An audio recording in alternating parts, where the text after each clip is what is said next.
Welcome to the WRAL Daily Download. I'm Grace Holland. Our newest WRAL documentary is taking viewers inside one of the most divisive and personal issues facing our state, immigration. Crossing Borders, Immigration and Division in North Carolina airs for the first time at 7:30 tonight. WRAL documentary reporter Cristin Severance is here with me. Cristin, thanks so much. Thanks for having me. What made you and the team want to tackle this topic now? You know, Grace, immigration has always been this big issue, but it feels especially urgent right now. You know, it was one of the top political issues heading into the election. And here in North Carolina, we're seeing national policies play out in these real ways. And so, you know, not to sound cliche, but we did want to go beyond the headlines. We wanted to show what immigration really looks like in our state. What does it mean? What does it look like when a family member is deported? Or what is the impact when an undocumented person commits a violent crime?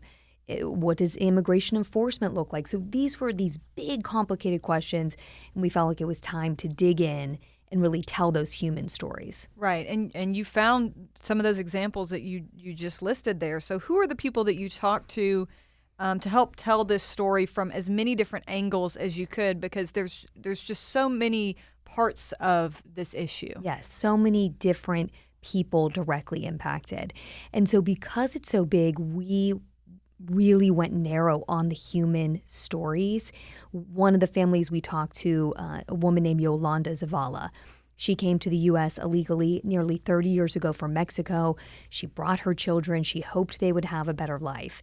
She became a legal resident, got a job, but her son was still undocumented when he was arrested after a traffic stop at 18, and he was deported under the 287G program.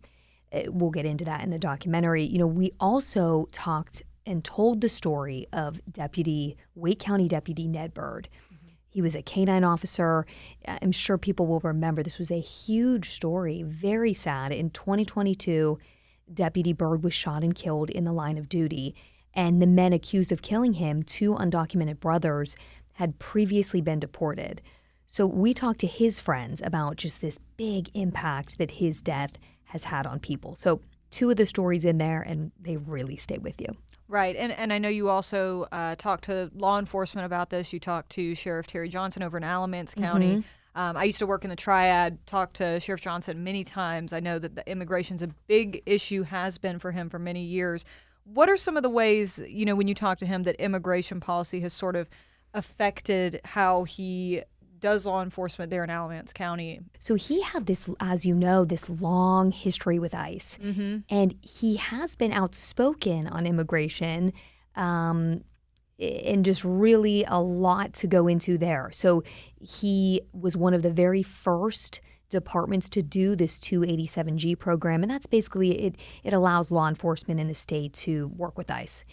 And so they had this partnership. Well, then ICE dropped that partnership because the Department of Justice sued Alamance County, saying that they were doing, you know, discriminatory policing. Went to trial.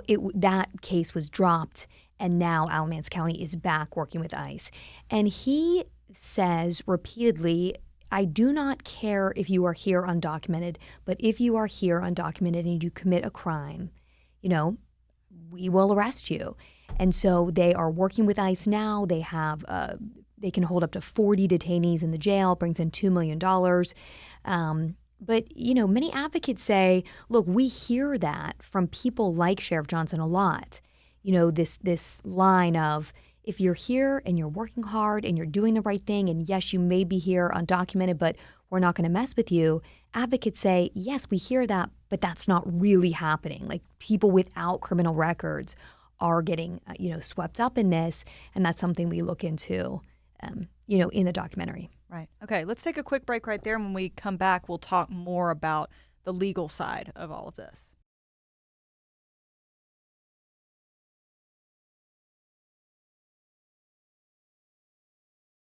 Cristin, in the documentary, you talked to Representative Butler, who says something that really stood out to me from your interview. She says, being undocumented is not a crime. You know, saying in and of itself, that's not illegal in our country. And there's a lot of talk about the legality of immigration, but what did your reporting find about how that process works, and is she right about that? So according to the American Immigration Council, entering the country without permission is a civil violation, not a criminal one. Now, if someone is deported and then returns or tries to return, that becomes a criminal offense. We also learned that the immigration system is broken. I mean, no surprise there. There's a backlog of 3.7 million people waiting to get legal status. And so it's just really difficult, for people to kind of go from being undocumented to being able to live and work here legally. Right. And like you said, such a complex process. And, that's part of why I think most people, whatever your political ideology is at this point, we all agree that the system could work better. It's just, what does that look like? But we know, because it's such a hot topic issue that played into this election, that people are thinking about it. How has immigration enforcement changed since President Trump took office? Well, I think he has been, from the campaign trail to his very first day in office, he said, I'm going to close the border. I'm going to do mass deportations. And in the numbers, that is happening, right? Like, deportations are up. And according to his border czar, Tom Homan, illegal crossings are down across the border. Homan said in one of his big speeches that under Biden, it was 1,800 people illegally crossing a day. And, on the day of this speech in February, he said it's 48 people. So that's just some of the numbers. But the advocates say, look, there was always deportations. There were deportations under, President Biden. But they say the bigger issue here is how immigrants are talked about, whether they're undocumented or not.